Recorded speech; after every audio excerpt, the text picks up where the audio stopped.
आप सब लोग तो पॉलिटिकल प्रिजनर नहीं हो? लाठियों से मरम्मत कर रहे थे। नहीं, हम सब तो पॉलिटिकल परमता, तो दो लाठियां तो हमको भी पड़ी ना जब थाने के अंदर बंद करने तो इस तरह का टॉर्चर रजत शर्मा जी को भी तो हथकड़ी लगाई गई और मारा गया ना उनको। तो ऐसे अलग अलग लोगों को अलग अलग तरह से टॉर्चर दिए गए थे जी, और ऐसे ऐसे टॉर्चर दिए थे जिसके आपने सुना भी नहीं होगा। किसी के बाल खींचे जा रहे हैं, किसी के नाखून खींचे जा रहे हैं, किसी के हाथ पैर तोड़े जा रहे हैं, और किसी को जेलों के अंदर डाला जा रहा है। जेलों में जब अच्छा खाना नहीं मिलता था तो वो लोग थाली बजाते थे। जब ये थाली बजाते थे तो आप समझिए कि लोग दीवारें फांद फांद के दूसरी जगह कूदने लग गए। इतनी पिटाई हुई थी उनकी जेलों के अंदर, आप पूछ नहीं सकते हैं जाकर। पर उससे भी बड़ी बात यह है कि पूरे देश के अंदर भय का वातावरण था। दुकानदारों को यह कह दिया गया था कि भाई आप अपनी ये रेट लिस्ट टांगो यहाँ पर। रेट लिस्ट टांगने का मतलब सिर्फ यही था, भय उत्पन्न करना। उसका मतलब ये नहीं था कि कोई रेट ज्यादा ले रहा है या कम ले रहा है, भय उत्पन्न करना ताकि कोई बोल ना सके, सरकार का कोई विरोध ना कर सके। जो जिस दुकानदार की लिस्ट नहीं थी या तो वो रिश्वत देता था या जेल जाता था। तो ऐसे बहुत सारे दुकानदार बंद थे। तो कुछ हलवाई भी बंद होके आ गए थे वहां पर। जब हलवाई बंद आ गए थे तो हम जेल के अंदर राशन ड्रॉ करके उनसे खाना बनवा लेते थे। मैंने सुना है वो घंटाघर के मशहूर हलवाई भी जेल में पहुंचे थे और उन्हें जिम्मेदारी मिली थी। ऐसा प्रोफेशन था जिसके अंदर लोग जेल नहीं गए जी। मैं समझता हूं कि हर प्रोफेशन के अंदर लोग जेल गए होंगे जाकर। और तो और अदालतों के अधिकार ले लिए गए थे। अदालतों के अधिकार लगा के इस तरह से फोर्स ही कर दिया गया था लगभग कि सरकार के खिलाफ कोई जजमेंट नहीं आए। सुप्रीम कोर्ट ने भी कहां सरकार के खिलाफ जजमेंट की, स्टे दे के रखा था। तो इसका कारण सिर्फ एक राजनीतिक कारण था, एक न्यायिक कारण था और एक सामाजिक कारण था। राजनीतिक कारण यह था कि इंदिरा गांधी के खिलाफ माहौल बन गया था। 1971 की वॉर के बाद महंगाई और बेरोजगारी आसमान के ऊपर थी, और साथ के अंदर जयप्रकाश नारायण की मूवमेंट बहुत खड़ी हो चुकी थी। उनको सत्ता संभालनी मुश्किल हो रही थी। न्यायिक कारण यह था कि 12 जून को जस्टिस सिन्हा ने जगमोहन सिन्हा ने जो इलाहाबाद हाई कोर्ट का जजमेंट दिया कि उन्होंने अपने चुनाव में धांधलेबाजी की है। राजनारायण जी ने उस समय वो फाइल किया था। लोगों ने तो राजनारायण जी का शायद नाम नहीं सुना होगा नई जनरेशन ने। तो उसमें इंदिरा गांधी के खिलाफ वो दिया गया था जाके, जिसमें इंदिरा गांधी को कहा था कि वो प्रधानमंत्री तो रह सकती हैं पर संसद नहीं अभी अटेंड कर सकती जी।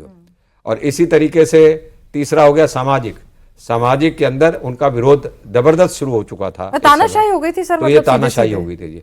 तो इंदिरा गांधी तानाशाह थी। और तो और आप ये समझिए सिद्धार्थ शंकर रे ने यह प्रपोज कर दिया था कि इंदिरा गांधी को राष्ट्रपति बना दीजिए आजीवन समय के लिए। अच्छा। ऐसा वो बात थी जी। तो अब सवाल यह, हम राजनीतिज्ञ हैं, हमें समझ आती है, पर आम जनता के अंदर वातावरण वो है। अगर किसी प्रोफेसर ने पढ़ाते हुए कॉलेज के अंदर या स्कूल के अंदर कोई 2 लाइन भी अगर उसने बोल दी हैं जो कि सरकार विरोधी हैं, तो अगले दिन पुलिस आ जाएगी और उसको अरेस्ट करके ले जाएगी जी। किसी डॉक्टर ने अगर अपने प्रोफेशन में बात कर दी है, किसी जर्नलिस्ट ने कर दी है। अब ये लोग क्यों जेल गए थे? वीरेंद्र कपूर थे या कुलदीप नायर थे या ऐसे और भी लोग थे। ये सब इसलिए गए थे क्योंकि ये धीरे धीरे बोल रहे थे, तो इनको जेल उठा के भेज दिया गया था जाकर। देवेंद्र, मेरे ख्याल से राहुल गांधी को अगर ये सब सुनेंगे और अच्छे से समझेंगे और निश्चित तौर पे अगर उन्हें ढंग से पढ़ा होगा तो जो अघोषित इमरजेंसी की बात वो करते हैं, समझ में आ जाएगा कि भैया अघोषित कुछ नहीं होता है, इमरजेंसी ऐसी भयावह होती है। बिल्कुल। और ये जो बता रहे हैं, जैसे अभी तो ये पूर्व केंद्रीय मंत्री बीजेपी के सीनियर लीडर, लेकिन जबकि दौर की आप यह बात बता रहे थे, ये सोचिए कि एक स्टूडेंट इतना कुछ झेल रहे थे और देश के एक नामचीन यूनिवर्सिटी दिल्ली यूनिवर्सिटी की ये स्थिति थी, जो कि one of the best college SRCC college है, जहाँ से रजत जी ये लोग पढ़े।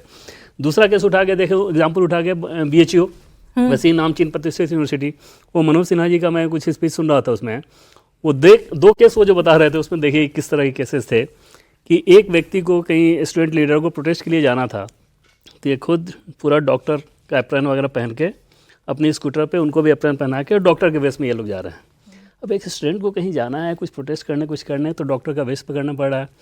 दूसरे केस में है कि पुलिस आ गई, मान लीजिए कि 2 सरनेम था, एक दुबे और गुप्ता करके, तो जो पुलिस तलाश कर रही है दुबे सरनेम वाले व्यक्ति को गिरफ्तार करने के लिए। जैसे इन्होंने देखा मनोज जी ने कि दुबे जी आ गए, तो उन्होंने बोला और गुप्ता जी क्या हाल है?